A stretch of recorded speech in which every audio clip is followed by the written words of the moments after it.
आज हम लोग बीएसटी यानी बिजनेस स्टडीज का चैप्टर 2 देखेंगे। आपको बता दें कि एग्जाम बहुत करीब है, 12th का एग्जाम आने वाला है।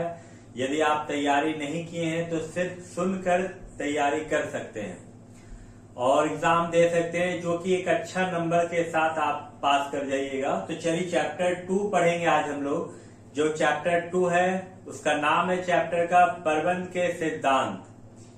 चलिए प्रबंध के सिद्धांत में आज हम लोग 10 इंपॉर्टेंट क्वेश्चन को देखेंगे और समझेंगे कि इसको एग्जाम में किस तरह से आपको लिखना है। बहुत ही सरल भाषा में हम आपको बताएंगे। तो चलिए वीडियो को स्टार्ट करते हैं और अब स्क्रीन पर आते हैं। सबसे पहला क्वेश्चन जो है चैप्टर 2 का, सोपान श्रृंखला किसे कहते हैं। तो सोपान श्रृंखला जो होता है वो बड़े अधिकारी यानी ऊंचे अधिकारी से लेकर नीचे स्तर तक के अधिकारी के उत्तरदायित्व और अधिकारों का जो एक श्रेणी यानी जो एक चेन बना होता है उसे हम लोग सोपान श्रृंखला कहते हैं, जो कि अच्छे संबंध और काम के लिए निर्धारित रास्ते पर चलना चाहिए। आदेश देना या प्राप्त करने का मार्ग जो होता है, रास्ता जो होता है, वह स्पष्ट होना चाहिए और छोटा होना चाहिए, जिससे सभी अधिकारी अपने निचले स्तर के कर्मचारियों को समझा सके और उससे काम को ले सके। तो उसे हम लोग क्या कहेंगे, सोपान श्रृंखला कहेंगे। क्वेश्चन नंबर 2, आदेश की एकता का क्या अर्थ है। आपको बताएं कि आदेश की एकता जो होता है वो किसी एक बड़े अधिकारी के द्वारा आदेश निचले स्तर के अधिकारियों को या कर्मचारियों को दिया जाता है। यदि आदेश देने वाले अधिकारी ज्यादा हो जाए, जो कि नीचे स्तर के कर्मचारी काम करते हैं, तो किनके आदेश का पालन करेंगे जिसके में उनको पालन करने में कठिनाई हो जाएगा और वो सही से अपने आदेश का पालन नहीं कर पाएंगे और काम को सही ढंग से सही रूप में नहीं दे पाएंगे, जिसके कारण आदेश की एकता का उल्लंघन हो जाएगा। तो आपको एक बार बता दें कि आदेश की एकता का मतलब होता है जो कि ऊंचे अधिकारी जो होते हैं अपने निचले स्तर के अधिकारी को आदेश देते हैं, जो कि एक ही व्यक्ति के द्वारा आदेश दिया जाता है।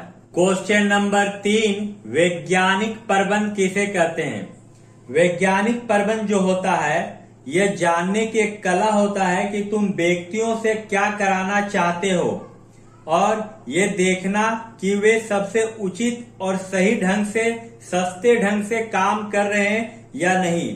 ये जानने की कला को ही हम लोग क्या कहते हैं, वैज्ञानिक प्रबंध कहते हैं। क्वेश्चन नंबर 4, प्रबंध के 5 सिद्धांत को बताएं।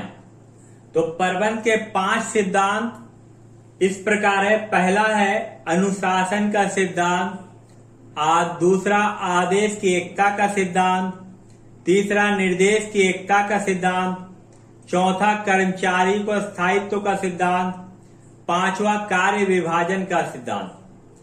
तो अनुशासन का सिद्धांत, इस जो क्वेश्चन को आप लिखिएगा तो सबसे पहले आपको लिख देना है कि प्रबंध के 5 सिद्धांत इस प्रकार हैं और ये पांचों सिद्धांत को आपको लिख देना है। उसके बाद हर एक सिद्धांत का कुछ डिफिनेशन दे दीजिएगा। जैसे पहला है अनुशासन का सिद्धांत। अनुशासन का सिद्धांत में आपको देना है कि प्रबंधक के द्वारा दिया गया काम अनुशासन के अनुसार रहकर कर्मचारियों को काम को करना है और हर एक कर्मचारियों को अनुशासन का पालन करना होता है। दूसरा, आदेश की एकता का सिद्धांत। आदेश की एकता का सिद्धांत एक ऐसा सिद्धांत है जो बड़े अधिकारी अपने नीचे अधिकारी को आदेश देता है। तो वो आदेश जो होता है केवल एक ही अधिकारी के द्वारा दिया होना चाहिए, तभी काम सही ढंग से हो सकता है। तीसरा, निर्देश की एकता का सिद्धांत। निर्देश की एकता का सिद्धांत कर्मचारियों को जो आदेश प्राप्त होता है, निर्देश जो मिलता है, उस निर्देश के द्वारा किसी एक अधिकारी के बात को मानकर उस काम को पूरा करना, उसे हम लोग निर्देश के एकता का सिद्धांत कहते हैं। 4 नंबर पॉइंट, कर्मचारियों के स्थायित्व का सिद्धांत। प्रबंध में 5 सिद्धांत में एक सिद्धांत जो है कर्मचारी का स्थायित्व का सिद्धांत होता है। जो कर्मचारियों के काम के जगह उसका अस्थायित्व बना देता है, यानी स्थान बना दिया जाता है, उस स्थान को उस कर्मचारी के काम के बगैर नहीं किया जाता है। यानी जो काम कर्मचारियों को सौंपा जाता है वो काम सिर्फ वही कर्मचारी कर सकता है। और पांचवा सिद्धांत जो है कार्य विभाजन का सिद्धांत। देखिए, काम का बंटवारा ऊंचे स्तर के अधिकारी करते हैं और वो अधिकारी जो होते हैं वो कर्मचारियों के गुण और उनकी क्वालिटी, उनकी काम को देखकर उनके काम को सौंपा जाता है। तो इसीलिए कहा जाता है कि जो कर्मचारी जिस काम के लायक हो, ऊंचे अधिकारी वही काम उस कर्मचारी को सौंपता है, जिससे प्रबंध के 5 सिद्धांत पूरे हो जाते हैं। क्वेश्चन नंबर 5, निर्देश की एकता किसे कहते हैं? फेयोल के अनुसार एक योजना के द्वारा किया गया काम जो कि उसके उत्तराधिकारी के उत्तरदायित्व के अंदर एक ही अधिकारी पर होना चाहिए। इस प्रकार निर्देश की एकता द्वारा किया गया काम एकरूपता में एकता के साथ साथ समूह में प्रयास किया गया काम को हम लोग समन्वय कहते हैं, जो कि एक व्यक्ति द्वारा दिया गया आदेश को मानकर किया जाता है, समूह में एकता बनाकर किया जाता है, उसे हम लोग निर्देश की एकता कहते हैं। क्वेश्चन नंबर 6, आदेश की एकता निर्देश की एकता में अंतर बताएं। आदेश की एकता और निर्देश की एकता में अंतर। पहला अंतर, आदेश प्रशासनिक सिद्धांतों में यह एक प्रमुख सिद्धांत है। निर्देश में यह भी एक महत्वपूर्ण सिद्धांत है इस सिद्धांत के अनुसार। दूसरा, प्रत्येक कर्मचारी को केवल एक ही अधिकारी से आदेश मिलना चाहिए, उसे हम लोग आदेश कहते हैं। निर्देश में प्रत्येक योजना को पूरा करने की जिम्मेदारी केवल एक ही अधिकारी की होनी चाहिए, उसे हम लोग निर्देश कहते हैं। तीसरा नंबर पॉइंट, आदेश की एकता में आदेश की एकता का सिद्धांत प्रबंध के निम्न यानी छोटे, मध्यम और ऊंचे सभी स्तरों पर अपनाया जाता है। निर्देश की एकता में निर्देश की एकता का सिद्धांत प्रबंध के ऊंचे स्तर पर सिर्फ अपनाया जाता है। तो ये 3 पॉइंट है जो आपके आदेश की एकता और निर्देश की एकता में अंतर को बताया जाता है। क्वेश्चन नंबर 7, समय, थकान और गति अध्ययन किसे कहते हैं? तो सबसे पहले हम लोग समझेंगे समय अध्ययन किसे कहते हैं, फिर थकान अध्ययन किसे कहते हैं और फिर गति अध्ययन किसे कहते हैं।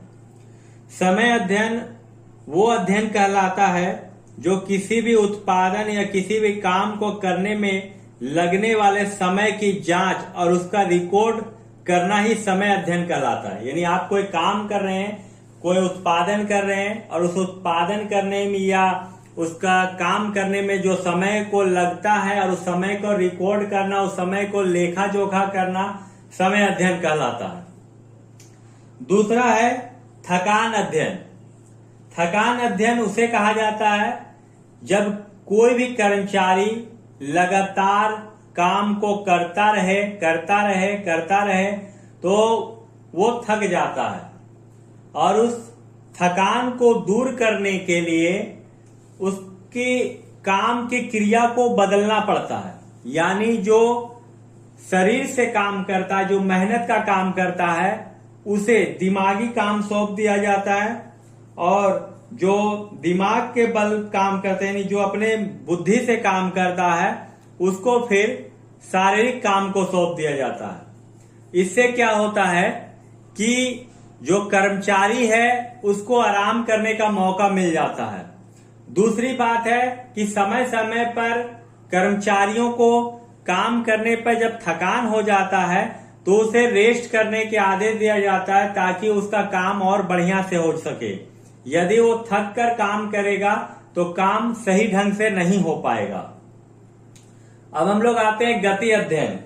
गति अध्ययन वह अध्ययन होता है जिसके द्वारा अनावश्यक यानी जो जरूरी नहीं है वो निर्देश के द्वारा अनुकूल गति से होने वाले काम को हम लोग रोक सकते हैं। यानी यदि हम लोग काम करने का एक समय दिया गया है और उस समय में यदि काम पूरा हो जाता है तो ठीक है, लेकिन यदि दबाव है आपके ऊपर कि उसी समय में आपको काम को करना है, तो इससे क्या किया जाता है, काम के गति को बढ़ा दिया जाता है। जब काम करने का गति बढ़ जाता है तो उसमें जो होता है त्रुटि होने का संभावना बढ़ जाता है, क्षति होने का संभावना बढ़ जाता है, जिसे रोकने के लिए उसके गति को मेंटेन करना गति अध्ययन कहलाता है।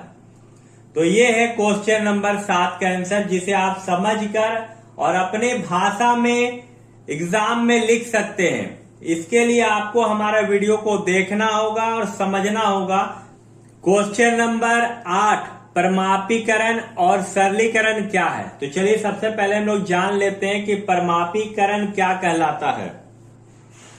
तो परमापीकरण एक उसे कहा जाता है जो कोई भी काम को करने के लिए उसमें, यानी उत्पादन को करने के लिए या कोई काम को करने के लिए उसमें यूज होने वाला, उपयोग होने वाला जो यंत्र रहता है, जो औजार रहता है, उसका विधि और पदार्थों का परमापीकरण करना आवश्यक है। यदि आप परमापीकरण नहीं कीजिएगा तो आप उसका प्रभाव आपके काम पर पड़ेगा और ये काम अच्छे ढंग से नहीं हो सकते हैं।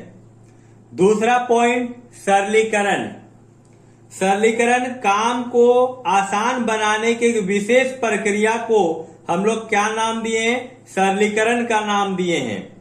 सरलीकरण उत्पादन लागत को घटाकर, यानी जो उत्पादन होने में जो कॉस्ट पड़ता है, जो लागत लगता है, उस लागत को घटाकर काम को कुशलता पूर्वक बढ़ाने का प्रयास को हम लोग सरलीकरण कहते हैं। और परमापीकरण उसको कहा जाता है जब किसी काम को करने के लिए किसी यंत्र, किसी औजार, किसी विधि, किसी पदार्थ का हम लोग परमापीकरण करते हैं कि इस यंत्र, इस औजार, इस विधि से ये काम को किया जाएगा तो ये काम पूरा हो सकता है, उसे हम लोग परमापीकरण कहते हैं। तो आप समझ गए होंगे कि परमापीकरण और सरलीकरण को आपको कैसे एग्जाम में लिखना है। क्वेश्चन नंबर 9, मानसिक क्रांति से आप क्या समझते हैं। मानसिक क्रांति एक ऐसा सिद्धांत है जो कि वैज्ञानिक प्रबंध का एक आधारभूत सिद्धांत में से गिनती आता है। इसका अभिप्राय, इसका मतलब यह होता है कि श्रमिक के द्वारा और मालिक के द्वारा दोनों पक्षों के बीच में जो काम को सौंपा जाता है और काम को किया जाता है, ये दोनों के मन के भावनाओं को जानना कि वो काम को किस ढंग से कर सकेगा और क्या ये काम करने लायक इसका मस्तिष्क है, यानी काम को सही रूप दे सकेगा, ये पहचानना ही मानसिक क्रांति कहलाता है। जिसमें हम लोग ये कह सकते हैं कि मानसिक क्रांति वैज्ञानिक प्रबंध का एक आधारभूत सिद्धांत है। इसका अभिप्राय श्रमिकों और मालिकों दोनों के पक्षों की मान्यताओं और विचारों में क्रांतिकारी परिवर्तन लाना ही मानसिक क्रांति कहलाता है। क्वेश्चन नंबर 10, वैज्ञानिक प्रबंध के गुण और दोष को बताएं। वैज्ञानिक प्रबंध के गुण और दोष को अब हम लोग जानते हैं। ये लास्ट क्वेश्चन है चैप्टर 2 का, बहुत ही इंपॉर्टेंट क्वेश्चन है। तो पहले गुण के बारे में जान लेते हैं। पहला गुण में आएगा प्रबंध में कुशलता, दूसरा वेतन में वृद्धि, तीसरा रहन सहन में सुधार, चौथा कार्य क्षमता में वृद्धि, पांचवा वस्तु में सुधार, छठा लागत में कमी, सातवां राष्ट्र की आय में वृद्धि, आठवां सामाजिक स्तर में वृद्धि। और दोष में जो है, पहला कला का विनाश, दूसरा अधिक काम का भार, तीसरा बेरोजगारी, चौथा संघों में विरोध और पांचवा अनुचित व्यवहार। चलिए पहले हम लोग गुण के बारे में जान लेते हैं। तो जो पहला वैज्ञानिक प्रबंध का गुण है उसमें प्रबंध में कुशलता। देखिए वैज्ञानिक प्रबंध एक ऐसा प्रबंध है जो कि काम के कुशलता में उसके मैनेजमेंट को करने का एक सरल रूप दिया जाता है। तो निश्चित रूप से जो है वैज्ञानिक प्रबंध में कुशलता आएगा ही आएगा। दूसरा, वेतन में वृद्धि। यदि आप वैज्ञानिक प्रबंध के आधार पर काम कर रहे हैं, नई तकनीक के आधार पर काम कर रहे हैं, तो कम समय में अधिक उत्पादन होगा, और जब अधिक उत्पादन होगा तो लाभ ज्यादा मिलेगा, जिससे कर्मचारियों की भी वेतन में वृद्धि होती है। 3 नंबर पॉइंट में रहन सहन में सुधार। यदि कर्मचारियों के वेतन सैलरी में वृद्धि होगी तो उसके रहन सहन में भी सुधार होगा, निश्चित है। 4 नंबर पॉइंट में कार्य क्षमता में वृद्धि। जब कर्मचारियों के वेतन में वृद्धि होगा, उसके रहन सहन में सुधार होगा, तो कोशिश करेगा कि और हम अधिक काम कर सके, जिससे हमारा वेतन में वृद्धि हो, हमारा प्रमोशन हो, जिसके कारण कार्य क्षमता में वृद्धि होना स्वाभाविक है। 5 नंबर पॉइंट, वस्तु में सुधार। प्रबंध यानी वैज्ञानिक प्रबंध के द्वारा जब हम लोग काम करते हैं तो नई तकनीक के द्वारा काम को किया जाता है। नई नई औजार से, नई नई मशीन से, नई तकनीक के द्वारा जब वस्तु का उत्पादन किया जाता है तो उसके गुणवत्ता पर भी ध्यान दिया जाता है, ताकि उसके वस्तु के गुणवत्ता को और भी सुधारा जा सके। पॉइंट नंबर 6, लागत में कमी। वैज्ञानिक प्रबंध के द्वारा जब उत्पादन अधिक मात्रा में होता है और उसका खर्च कम होता है तो वस्तु का उत्पादन लागत ऑटोमेटिक कम होने लगता है। 7 नंबर पॉइंट, राष्ट्र की आय में वृद्धि। वैज्ञानिक प्रबंध के द्वारा अधिक उत्पादन होने से, अधिक बिक्री होने से प्रॉफिट ज्यादा होगा, और हम लोग देश में रहकर काम कर रहे हैं, तो जब देश में रहकर काम कर रहे हैं तो अपना देश में उत्पादन अधिक होगा तो आय बढ़ेगा, और आय बढ़ेगा खुद का तो राष्ट्र की आय में भी वृद्धि होगी। 8वां, सामाजिक स्तर में वृद्धि। जो कर्मचारी, जो अधिकारी, यदि मान लीजिए कि वो सामाजिक स्तर पर पिछड़ा हुआ है, लेकिन वैज्ञानिक प्रबंध के द्वारा जब वो काम करता है, उसके वेतन में वृद्धि हो जाती है, तो समाज के स्तर में भी उसका वृद्धि होने लगता है। अब आते हैं हम लोग इसके दोष के बारे में जानते हैं। कला का विनाश। वैज्ञानिक प्रबंध जो होता है वो मशीन के द्वारा, नई नई तकनीक के द्वारा किया जाता है, जिससे कर्मचारियों को अपने हाथ का कला दिखाने का अवसर नहीं मिल पाता है। इससे क्या होता है, कर्मचारियों का कला का विनाश हो जाता है। दूसरा पॉइंट में अधिक काम का भार। देखिए, वैज्ञानिक प्रबंध के द्वारा जब काम को किया जाता है तो उसके उत्पादन में भी वृद्धि होने लगती है, और कम समय में अधिक उत्पादन होने से क्या होता है कि कर्मचारियों में थकान आने लगती है, जिसके कारण उसके काम का बोझ बढ़ जाता है और काम सही ढंग से नहीं कर पाता। 3 नंबर पॉइंट, बेरोजगारी।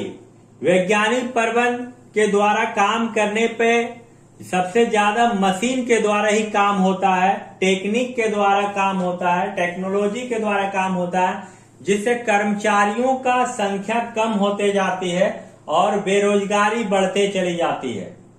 4 नंबर पॉइंट, संघों में विरोध। जब वैज्ञानिक प्रबंध के द्वारा काम होता है तो इसमें आपस में, संगठन में विरोध होना शुरू हो जाता है। उसे लगता है कि मेरे वजह से काम अधिक हुआ है, और दूसरे कर्मचारी को लगता है कि मेरे वजह से काम अधिक हुआ, जिसके कारण आपस में जो होता तालमेल नहीं बैठ पाता है और संघ में यानी संगठन में विरोध होना शुरू हो जाता है। 5वां नंबर पॉइंट, जब सभी कर्मचारी के मन में गलत गलत विचार एक दूसरे के प्रति आना शुरू होता है तो वहां से एक दूसरे के व्यवहार में भी अनुचित व्यवहार करने लगते हैं। तो ये 5 तरह का दोष है। इसके अलावे भी बहुत सारा दोष होता है, लेकिन आपको हम बताएंगे कि ये पॉइंट सबको आपको याद करना होगा। यदि आप पॉइंट याद नहीं कीजिएगा तो उसका डिफिनेशन एग्जाम में नहीं दे पाइएगा। उम्मीद है कि आपको चैप्टर 2 का जो 10 इंपॉर्टेंट क्वेश्चन आज हम आपको बताए हैं समझ में आया होगा। सिर्फ 30 मिनट का समय निकालकर आप डेली बीएसटी को दे दीजिए। यानी बिजनेस स्टडीज को दे दीजिए और आप एक अच्छे मार्क्स के साथ इस सब्जेक्ट में पास कर जाएंगे, मेरे गारंटी है। तो आज के लिए इतना ही काफी। नेक्स्ट वीडियो में हम लोग चैप्टर 3 में मिलते हैं। यदि आप हमारे चैनल में नए तो हमारे चैनल को जरूर सब्सक्राइब कर लीजिएगा और वीडियो को शेयर कर दीजिएगा। वीडियो को देखने और सुनने के लिए धन्यवाद।